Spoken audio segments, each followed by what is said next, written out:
I think it's fair to say that outside of the Mario Party franchise, digital board games are a genre that never really found their footing elsewhere besides Japan.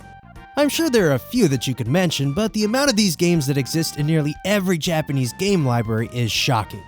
So of course, there are bound to be a few worth looking at. And what drew me towards today's game is that it's not only a board game, but adds in elements of another somewhat niche genre, the dating sim. Combine those two elements and you end up with none other than Square's Koi wa Balance for the SNES. Released in 1996 on the short-lived Satellaview service in Japan, Koi wa Balance is a hilariously dated game. The premise, and I can't make this up, revolves around 4 boys who are heirs to their father's business, and his final request before retiring is that they become playboys. Yeah, you heard that right. Whoever gets the most girls and kisses becomes the sole inheritor. And with that, you and up to 3 other players can start prowling the streets for some pretty ladies.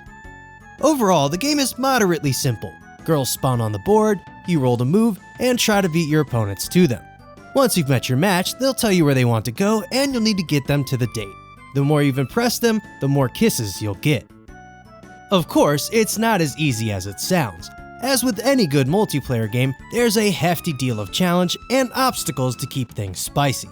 Sometimes the girls have certain perks or drawbacks set up to make or break your date, like chasing their cats across the map and you teleporting with them, or taking phone calls that skip your turn for a few rounds.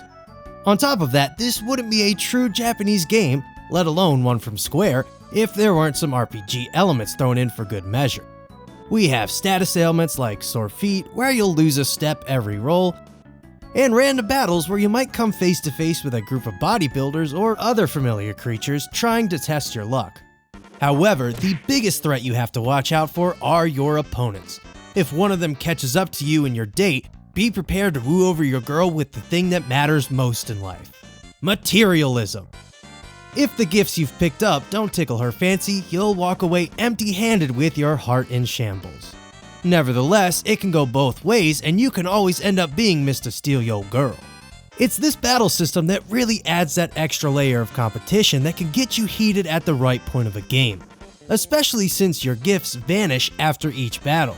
So you better make haste if you just used up all your goodies before someone with, say, a new car comes to take your girl. Other than that, there are various items to help level the playing field like warps, double movement, luck tiles, or even items to screw over your competition. And on occasion, if you're looking extra pathetic, the neighborhood kids might even throw you a bone. Overall, Koi wa Balance has a modest graphical style expected of one of these board games, but I can't help but laugh when my wife pointed out that the playboard looked like the town playmat from preschool.